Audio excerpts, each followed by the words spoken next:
तो next chapter है हमारा सेंट्रल कॉनिकॉइड्स। ये क्या होती है? Class of 3D geometric objects, जिनको कि हम किस नाम से जानते हैं? Quadratic surfaces. क्वाड्रेटिक सरफेसेस होती क्या हैं? देखिए, जो कि क्वाड्रेटिक इक्वेशन से बनी हो और उसमें 3 वेरिएबल हों, तो ये आपके क्या होते हैं? क्वाड्रेटिक सरफेस होते हैं। इसके अंदर आता है इलिप्सॉइड, दूसरा आता है हाइपरबोलॉइड एंड तीसरा आता है पैराबोलॉइड। अब ये होते किस टाइप से हैं ये मैं आपको दिखाऊंगा। उसके बाद इनका यूज़ कहाँ कहाँ होता है, इनका एप्लीकेशन वेरियस फील्ड में होता है, जैसे मैथमेटिक्स में तो होता ही है, साथ के साथ फिजिक्स में भी इसका यूज होता है, कंप्यूटर ग्राफिक्स में भी और इंजीनियरिंग, तो बहुत सी जगह पर ये यूज़ होता है।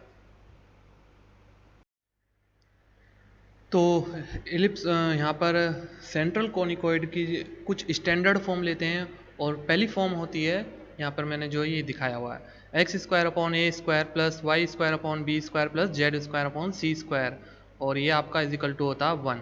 ये पूरी इक्वेशन होता है, और इस इक्वेशन से जो सरफेस जनरेट होती है वो होती है इस टाइप की। आप देख सकते हैं ये एक 3D पिक्चर है, और ये है इलिप्स की।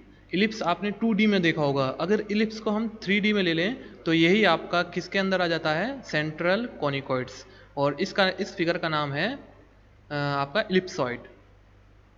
सेकंड फिगर देखिए, ये फिगर है आपका, इसकी इक्वेशन देखिए क्या, पहले तो x square upon a square plus y square upon b square, और यहाँ पर minus z square upon c square is equal to 1। इस फिगर का नाम है हाइपरबोलॉइड ऑफ वन शीट। ये इस टाइप की फिगर होगी, आप इसको देख सकते हैं 3D में किस टाइप से होगा ये। तो ये आपका हाइपरबोलॉइड है, ठीक है, वन शीट में। अब ये आप नेक्स्ट यहाँ पर फिगर को देखिए, x square upon a square minus y square upon b square minus z square upon c square equal to 1। ये भी आपका हाइपरबोलॉइड है, लेकिन ये हाइपरबोलॉइड ऑफ 2 शीट, पहला 1 शीट का था, ये 2 शीट में है। तो ये कुछ इस शेप का होगा, आप देख सकते हैं 3D में।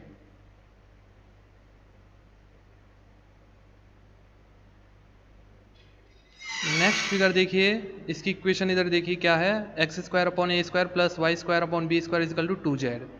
और ये जो फिगर यहाँ पर है इसका नाम होगा इलिप्टिक पैराबोलॉइड, ठीक है। ये आप देख सकते हैं कटोरे टाइप है, ये इस टाइप से होगा, तो ये आपका इलिप्टिकल पैराबोलॉइड है।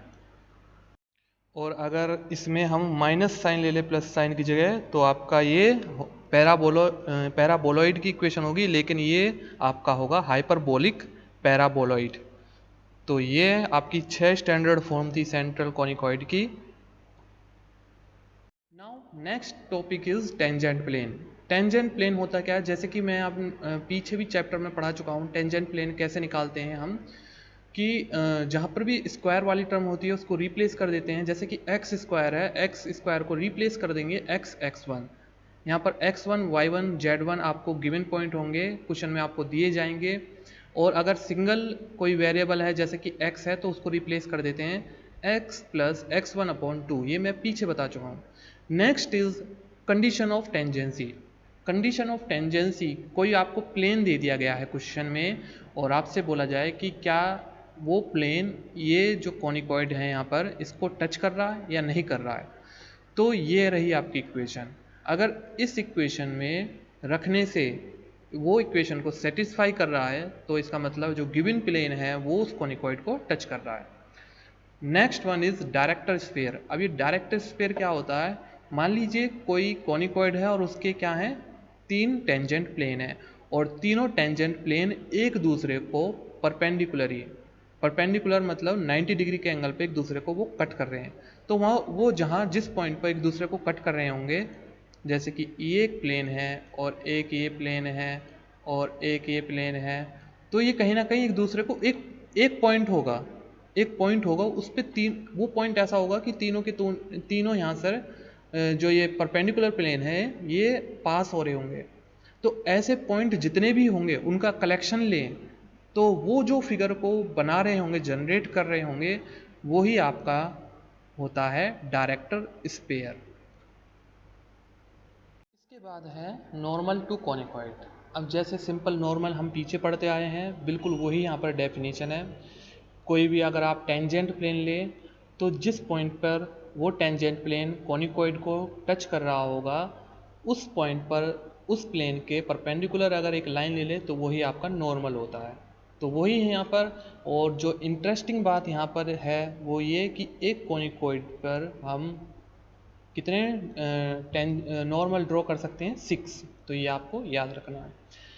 पोलर प्लेन पोल, ये मैं आपको पीछे ही बता चुका हूँ। जैसे कि पीछे वाली जो भी डेफिनेशन है वो यहीं पर उनको हम यहाँ पे भी यूज़ कर सकते हैं। लेकिन यहाँ पर निकालेंगे कैसे कि आपको बोल दिया गया है कि कोई अल्फ़ा बीटा गामा पॉइंट है, उस पर आप पोलर प्लेन निकालिए, तो आप इस तरह से उसको निकाल सकते हैं। इस वाली इक्वेशन में रख देंगे। और अगर आपसे बोले कि पोल निकालिए तो पोल आपके इस वाले फॉर्मूले से निकल के आ जाएंगे। ठीक है, यहाँ पर ये x की तरह ट्रीट होगा, ये y, और ये आपका z तीसरा n/cp। और ये अगर आप पोलर प्लेन पूछे तो ये आप इससे निकालेंगे। नेक्स्ट है हमारा टॉपिक कॉन्जुगेट प्लेन। अब ये कॉन्जुगेट प्लेन होता क्या है, ये रिलेटेड है पोलर प्लेन और पोल से। If the poles of two planes with respect to conicoids lie on each other, दो प्लेन है और इन दोनों, इसका पोल यहाँ पर लाई कर रहा है और इसका पोल इस प्लेन पर लाई कर रहा है, तो ये जो दोनों प्लेन होंगे यही आपके कैसे प्लेन होते हैं, conjugate plane.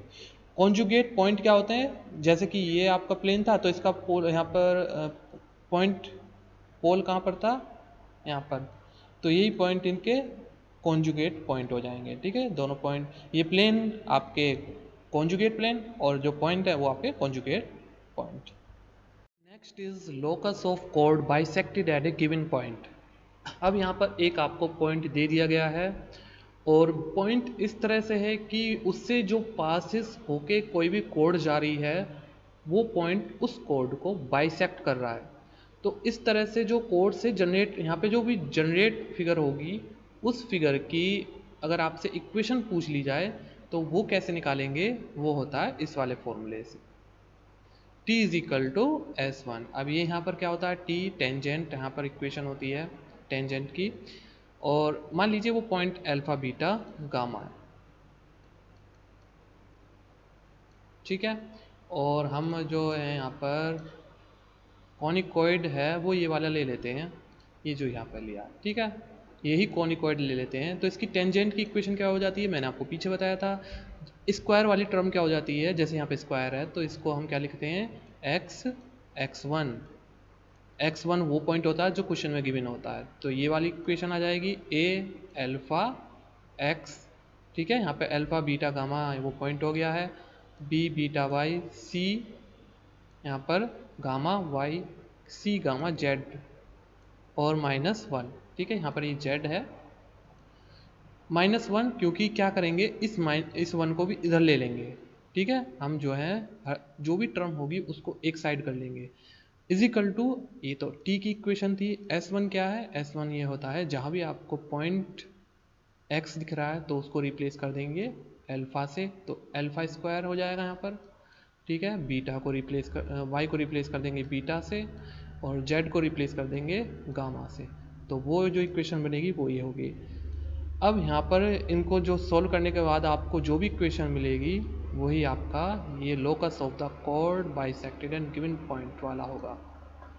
And last one is diametrical plane. It is the locus of bisecting point of a system of parallel chords.